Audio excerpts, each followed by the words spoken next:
Bom dia, boa tarde ou boa noite. Esse é o canal Caterro, eu sou Ayrton Vieira. Hoje, 29 de abril, tivemos um evento um tanto quanto importante na vida não só da política nacional e que terá desdobramentos a curto, médio e longo prazo. Nesse dia, eu gostaria de ler para vocês uma carta aberta enviada no dia de hoje por mim a todos os senadores, deputados e ministros da Suprema Corte.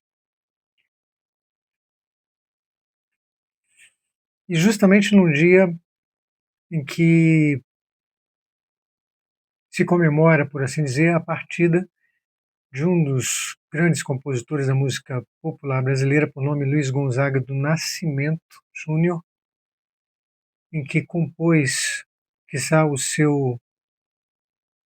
sua mais emblemática e conhecida canção, em que dizia: "Eu sei que a vida devia ser bem melhor e será, mas isso não impede que eu repita: é bonita, é bonita e é bonita." Então, como uma ode à vida, um louvor à vida que nos é dada, nos é concedida, não nos pertence, portanto, é que eu gostaria de compartilhar com vocês essa carta aberta e com um pedido encarecido, que vocês possam, através do link na descrição desse vídeo, encaminhar esse extrato, porque se trata na verdade, da leitura, da reprodução de um extrato de um pronunciamento ou também sermão de um dos nossos maiores expoentes, não só da espiritualidade, como da literatura brasileira, que foi o padre Antônio Vieira.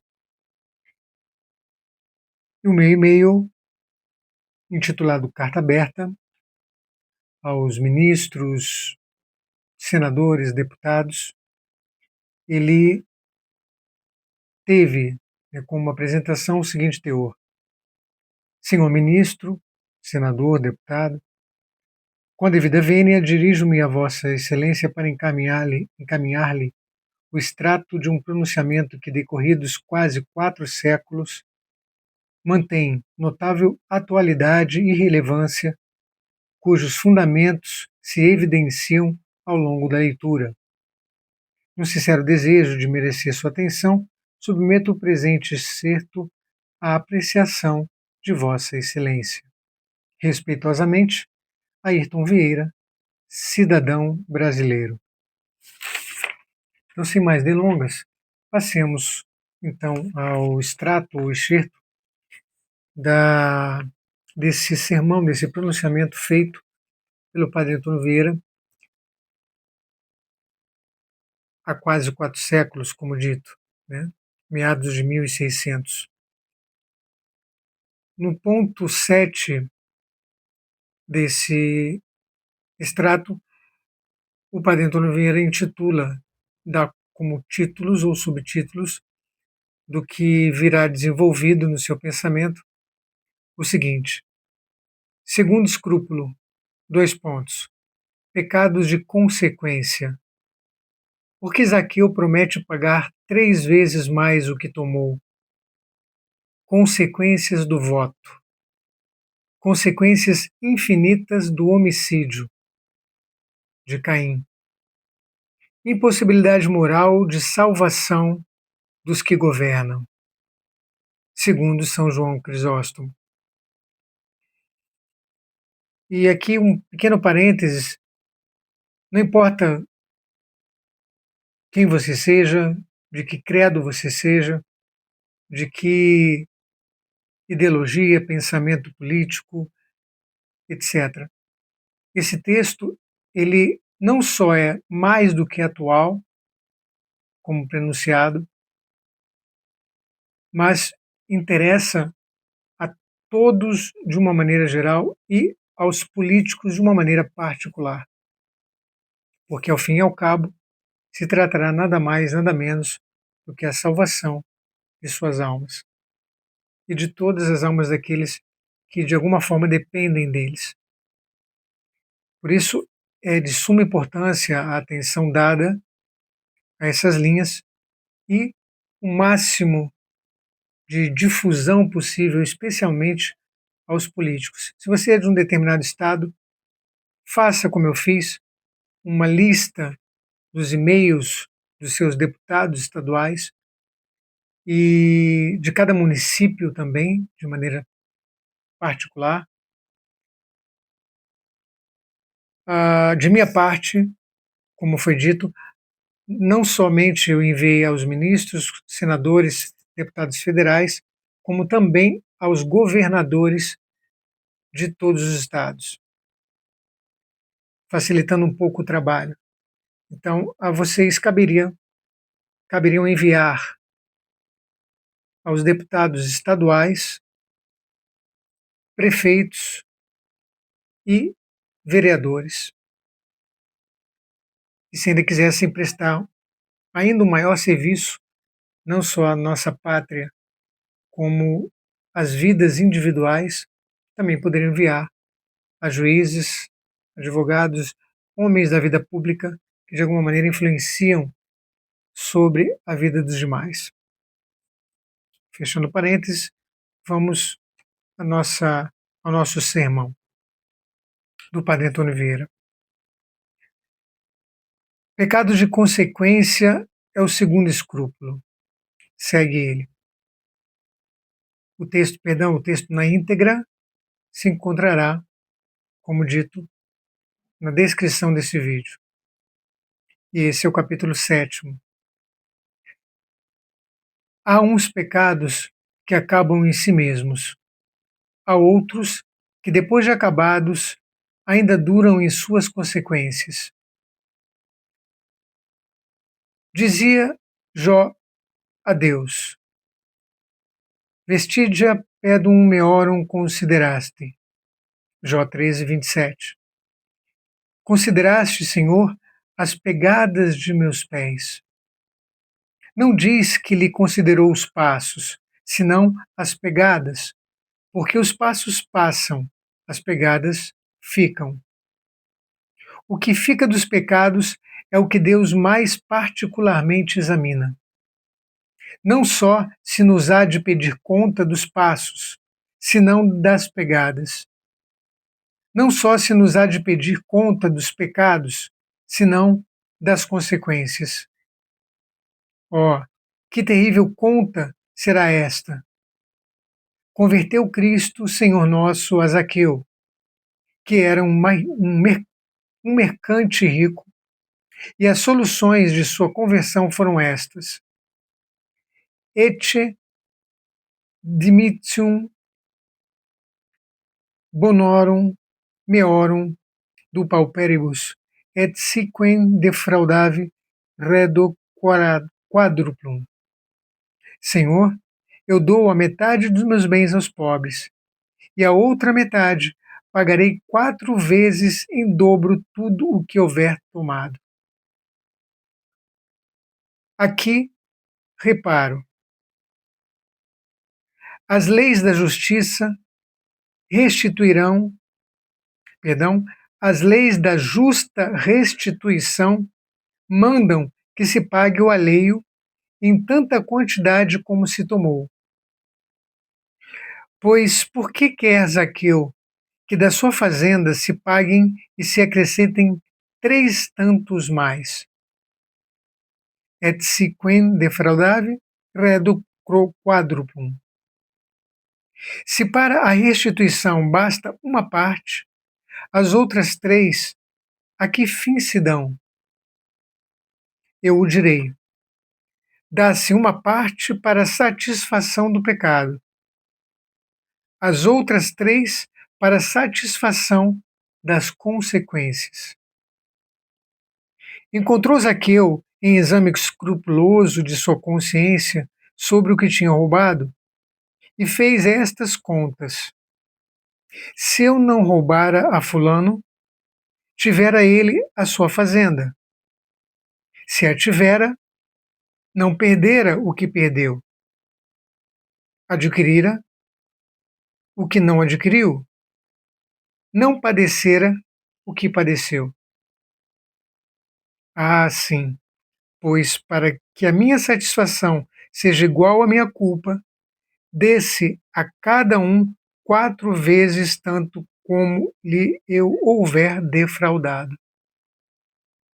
Com a primeira parte se pagará o que lhe tomei, com a segunda o que ele perdeu, com a terceira o que não adquiriu, com a quarta o que padeceu. Eis aqui o que fez Zaqueu. E que se seguia daqui? Ode salus uic domo facta est. Lucas 19:9. Hoje se pôs em estado de salvação esta casa. E se a casa de Zaqueu, para se pôr em estado de salvação, paga 3 vezes mais do que tomou, em que estado de salvação estarão tantas casas de Portugal, dirigindo-se a Portugal, e aqui colocamos naturalmente Brasil em seu lugar, onde se deve tanto, e se gasta tanto, e se desperdiça tanto, e nenhuma coisa se paga. Ora, o caso é que muita gente deve de se condenar, porque na vida poucos pagam. Na hora da morte, os mais escrupulosos mandam pagar o capital. Das consequências, nem na vida, nem na morte, há quem faça caso. E se isto passa na justiça comutativa, onde enfim há número, há peso e há medida, aqui o Padre Antônio Vieira faz uma referência ao livro da Sabedoria, capítulo 11, que diz que Deus fez tudo com peso, número e medida. O que será, então, na distributiva e na vindicativa? Se isto lhe sucede à justiça na mão das balanças, que será na mão da espada? Quais serão as consequências de um voto injusto em um tribunal? Quais serão as consequências de um voto apaixonado em um conselho? Ou mesmo em um senado? Ajude-me, Deus, a sorver-vo-las, a saber-vo-las representar, pois é matéria tão oculta e de tanta importância. Consulta-se em um conselho o lugar de um vice-rei, de um general, de um governador, de um prelado, de um ministro superior da Fazenda ou Justiça. E que sucede? Vota o conselheiro no parente, porque é parente. Vota no amigo, porque é amigo. Vota no recomendado, porque é recomendado. E os mais dignos e os mais beneméritos, porque não têm amizade, nem parentesco, nem valia, ficam de fora. Acontece isto muitas vezes? Queira Deus que alguma vez deixe de ser assim. Agora quisera eu perguntar ao conselheiro que deu este voto, ou mesmo ao senador, que o assinou, se lhe remordeu a consciência ou se soube o que fazia. Homem cego, homem precipitado, sabes o que fazes? Sabes o que firmas? Sabes que, ainda que o pecado que cometeste contra o juramento de teu cargo seja um só, as consequências que dele se seguem são infinitas e maiores que o mesmo pecado? Sabes que com essa pena te escreves réu de todos os males que fizer, que consentir, e que não estorvar esse homem indigno por quem votaste? E de todos os que dele se seguirem até o fim do mundo? Ó, grande miséria! Miserável é a república onde há tais votos. Miseráveis são os povos onde se mandam ministros feitos por tais eleições. Mas os conselheiros que neles votaram são os mais miseráveis de todos. Os outros levam o proveito, eles ficam com os encargos. Ide comigo. Se o que elegestes furta, não o ponhamos em condicional, porque claro está que há de furtar. Furta o que elegestes, e furta por si e por todos os seus, como costumam os semelhantes. E Deus há-vos de pedir a conta a vós, porque o vosso voto foi causa de todos aqueles roubos. E aqui, naturalmente, que esses votos se estendem não só aos votos dos políticos, por exemplo, como no caso de hoje, mas começa lá de baixo, desde os nossos votos, os votos da população ao eleger determinado político, que por sua vez votará em tantas outras pessoas e coisas ruins, furtando dessa maneira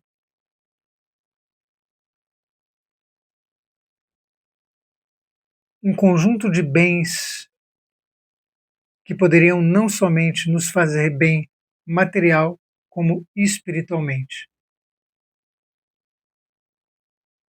Que cada um vista a sua carapuça. Provê o que elegestes, os ofícios de paz e guerra, nos que têm mais que peitar, deixando os que merecem e os que serviram, e vós haveis de dar conta a Deus, porque o vosso voto foi causa de todas aquelas injustiças. Como acabamos de dizer. Oprime o que elegestes os pobres. Choram as viúvas, padecem os órfãos, clamam os inocentes, e Deus vos há de condenar a vós, porque o vosso voto foi causa de todas aquelas opressões, de todas aquelas tiranias. Matam-se os homens no governo dos que elegestes. Arruinam-se as casas, desonram-se as famílias, vive-se como em Turquia, e vós o haveis de ir pagar ao inferno, porque o vosso voto foi causa de todos aqueles homicídios, de todas aquelas afrontas, de todos aqueles escândalos. Quebram-se as imunidades da igreja, maltratam-se os ministros do evangelho, impedem-se as conversões da gentilidade para a propagação da fé. Inclusive, um outro parênteses, hoje mesmo tivemos a notícia de que em alguns lugares, alguns vilarejos, alguns povoados, alguns pequenos municípios da Índia, os cristãos, uma vez mais, receberam um ultimato para até amanhã abandonarem, negarem, rejeitarem a sua fé cristã, sob pena de morte, de expulsão, de confisco. Isso, uma vez iniciado, não vai parar por aí. Serve-se como laboratório e a coisa vai se expandir. Nesse momento, renunciar à sua fé cristã em prol de um antigo paganismo tribal nesses lugares.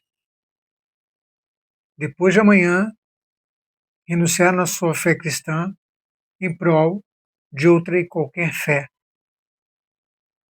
Mesmo a fé no Estado, mesmo a fé no ateísmo, por assim dizer, que é uma fé, é o que aqui se refere o Padre Antônio Vieira. Impedem-se as conversões da gentilidade para a propagação da fé, e vós haveis de penar por isso eternamente. Os promotores dessas leis, dessas perseguições, porque o vosso voto foi causa de todos aqueles sacrilégios, de todas aquelas impiedades e da perda irreparável de tantos milhares de almas. Estas são as consequências da parte do indigno que elegestes. Então vejam, não é a questão apenas de dizer que tal ministro, que tal senador, que tal governador, que tal presidente é um tirano, é um déspota, é autoritário, faz as coisas à revelia da lei. Quem colocou estes homens lá? No caso dos ministros, que são eleitos indiretamente, são postos pelos presidentes eleitos diretamente. Para Deus, como diz o Padre Antônio Vieira, nessa cadeia, todos acabam tendo participação na culpa. Como o exemplo que ele vai dar, o terrível exemplo que ele vai dar logo abaixo, mais embaixo. Então, só para a gente começar a ter um pouco mais de consciência a esse respeito. E ainda um outro detalhe, quando vemos, por exemplo, os políticos dizerem que os ministros, especialmente do STF, estão fazendo, e mesmo o presidente da República, estão fazendo coisas à revelia da lei, contrárias à lei, nós nos perguntamos, porque a pergunta cabe, então por que se obedece? Então por que se aceita? Por que se acata? A lei não está acima dos homens? Os homens não estão ao serviço da lei?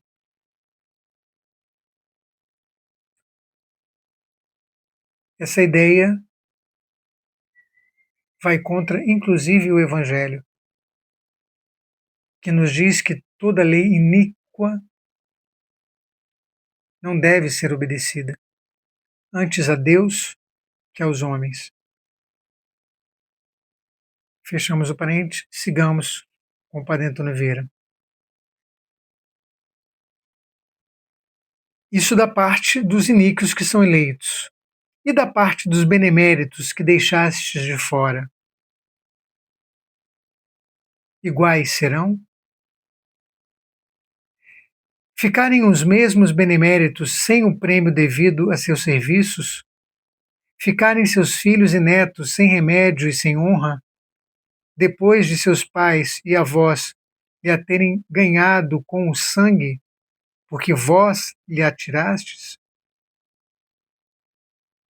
Ficar a república mal servida, os bons escandalizados, os príncipes murmurados, o governo odiado, o mesmo conselho em que assistis ou presidis inflamado, o merecimento sem esperança, o prêmio sem justiça, o descontentamento com desculpa, Deus ofendido, o rei enganado, a pátria destruída.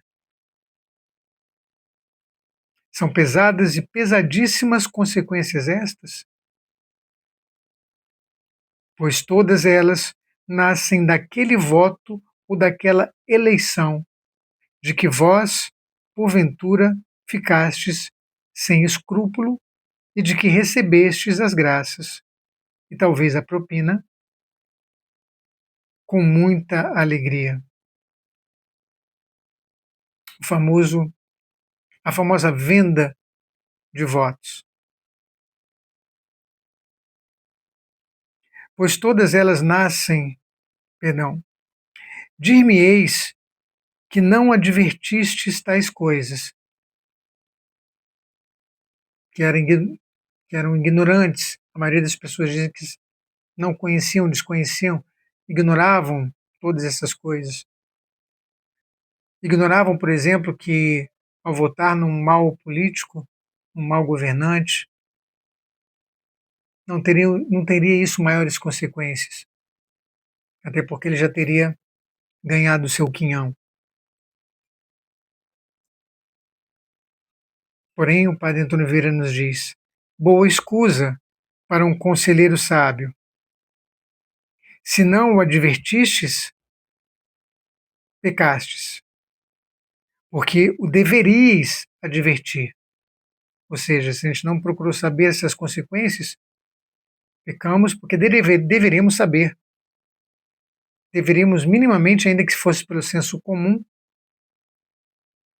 inferir que uma má ação produz má consequências. E não somente para nós. Tomara poder confirmar tudo o que tenho dito, em particular com exemplos das Escrituras. E aqui vem. Mas bastará um por todos, um.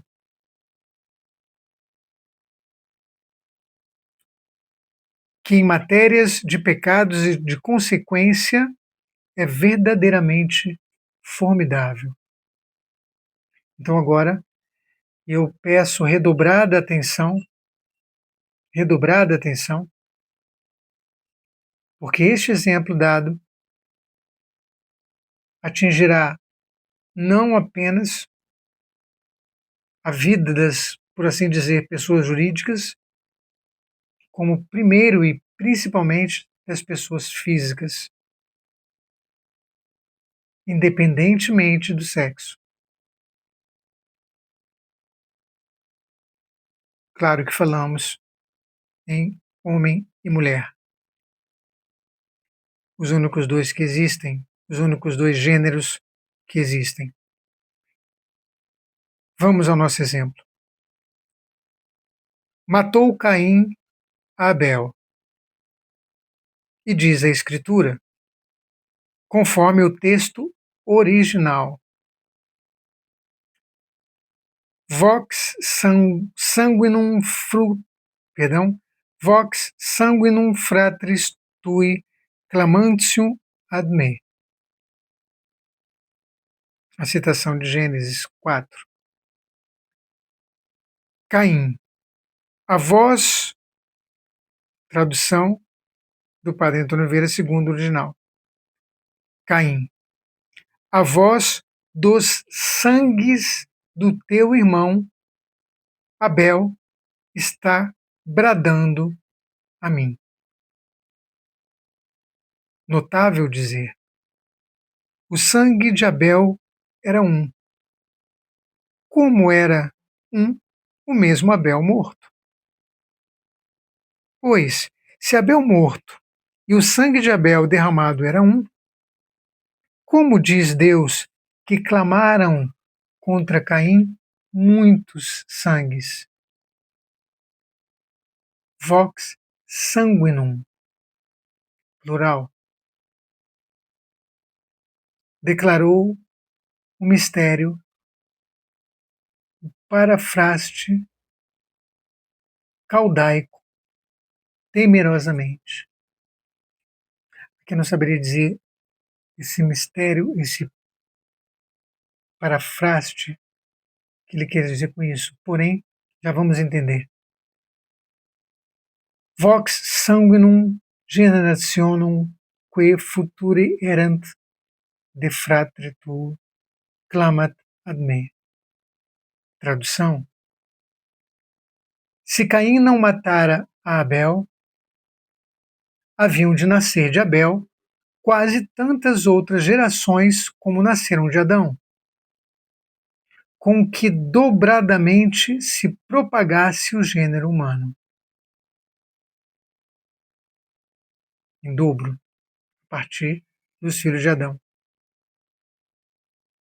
E o sangue, ou sangues, de todos estes homens que haviam de nascer de Abel e não nasceram, eram os que clamavam a Deus e pediam vingança contra Caim, porque matando Caim e arrancando da terra a árvore de que eles haviam de nascer, o mesmo dano lhes fez que se os matara. Paremos um pouco para pensar nisto. De sorte que Caim parecia homicida de um só homem e era homicida de um gênero humano. O pecado era um, as consequências infinitas. Pois se Deus castiga nos pecados até as consequências possíveis, se os possíveis hão de aparecer e ressuscitar no dia do juízo contra vós, não porque foram, nem porque deixaram de ser, senão porque haviam de ser, estavam dentro dos planos de Deus, se os possíveis têm sangue e vozes que clamam ao céu, que clamores serão os do verdadeiro sangue derramado de verdadeiras veias? Vejam o que o padre Antônio Vieira nos sinaliza. Ao dizer o texto que as vozes dos sangues de Abel clamavam, é exatamente Deus considerando não aqueles que não nasceram de Abel, não aqueles que não vingaram, mas justamente aqueles que Deus tinha já planejado desde toda a eternidade para nascerem de Abel.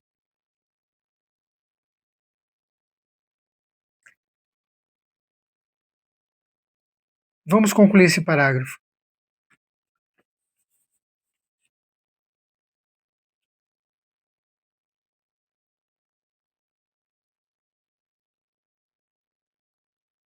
Que vozes serão as de verdadeiras lágrimas choradas de verdadeiros olhos? Que gemidos serão os de verdadeira dor saídos de verdadeiros corações?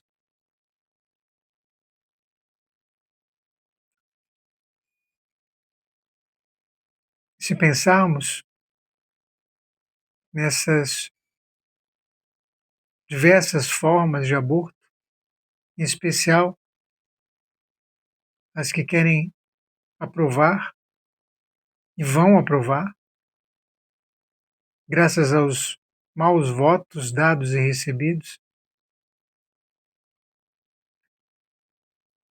que serão as viudezes, as orfandades, os desamparos, que serão as opressões, as destruições, as tiranias, e que serão as consequências de tudo isto, multiplicadas em tantas pessoas, continuadas em tantas idades e propagadas em tantas descendências, ou futuras ou possíveis, até o fim do mundo.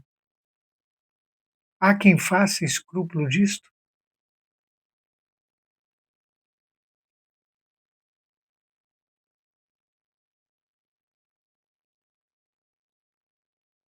pensamos sequer quando abortamos ou ajudamos alguém a fazê-lo? Nisto que está sendo dito? Naturalmente que pensamos é apenas uma vida a mais. E para muitos, nenhuma vida sequer. Deus aqui está considerando mesmo aquelas que não chegaram sequer a ser um embrião, a se tornar uma célula, a se fundir na união de um óvulo com um espermatozoide. Que dirá? Que dirá aquelas que estão querendo matar já às vésperas de saírem à luz? Ou tantos outros cujas vidas foram ceifadas antes mesmo, ou da idade da razão, ou da idade da procriação.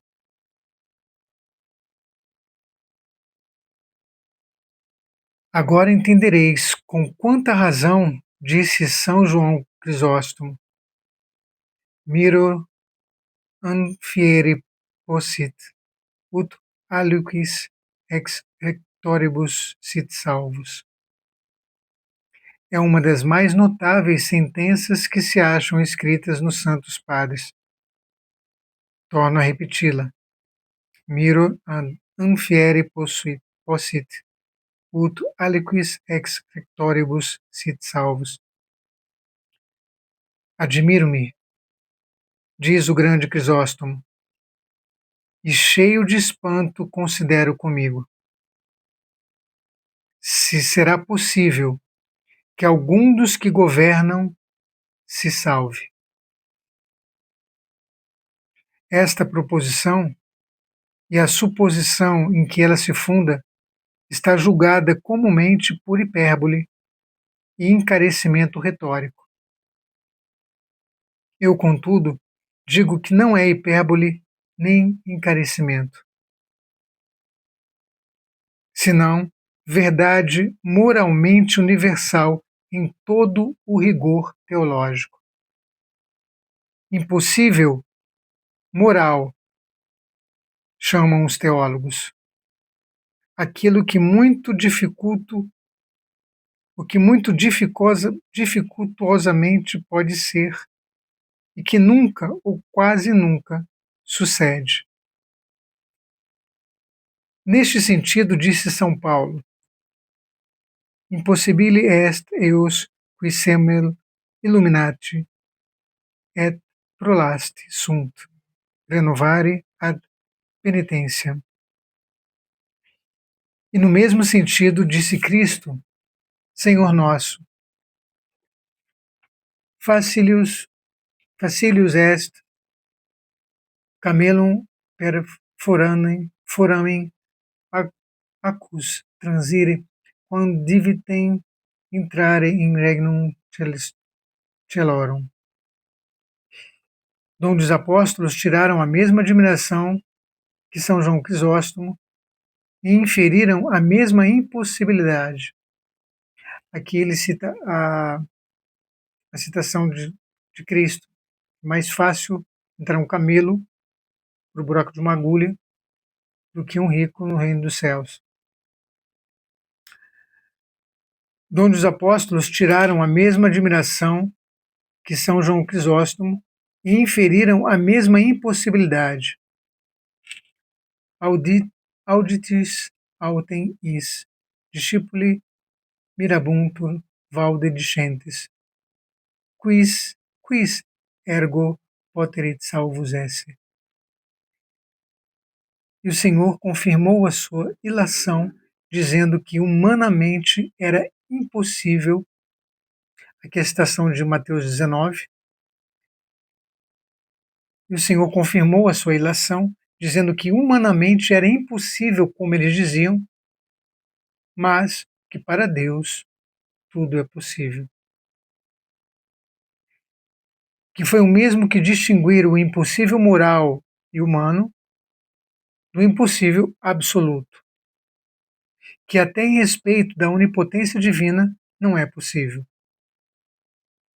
E como os que governam, pelas obrigações de seus mesmos ofícios e pelas omissões que neles cometem, e pelos danos que por vários modos causam a tantos, os quais danos não param ali, mas se continuam e multiplicam em suas consequências,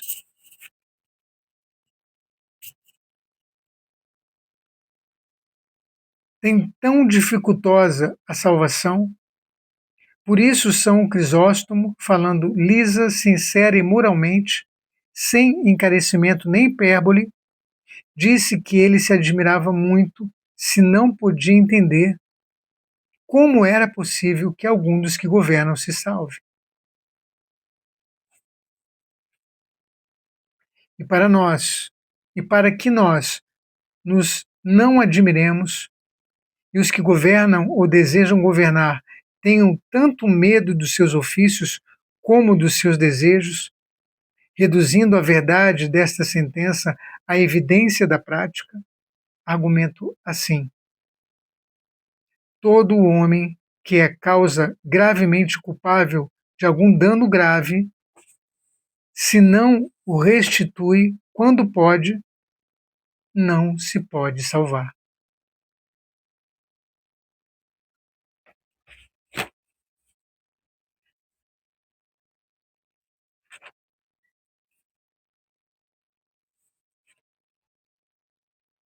Todos, ou quase todos os que governam, são causas gravemente culpáveis de graves danos, e nenhum, ou quase nenhum, restitui o que pode, como Zaqueu.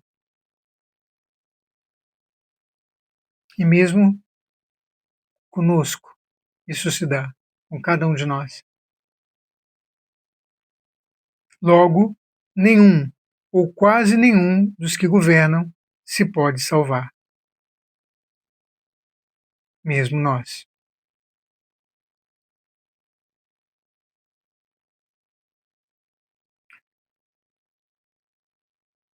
Colhe bem a consequência, entende bem essa consequência, pois ainda mal, porque a segunda premissa de que só se podia duvidar está tão provada na experiência. Eu vi governar muitos e vi morrer muitos. Nenhum vi governar que não fosse causa culpável de muitos danos, diz o padre Antônio Vieira em 1600. Nenhum vi morrer que restituísse o que podia. Sou obrigado, segundo a presente justiça, a crer que todos estão no inferno. Assim o creio dos mortos, assim o temo dos vivos. Sermão da primeira dominga do Advento, de Padre Antônio Vieira. Link na descrição desse vídeo. Obrigado.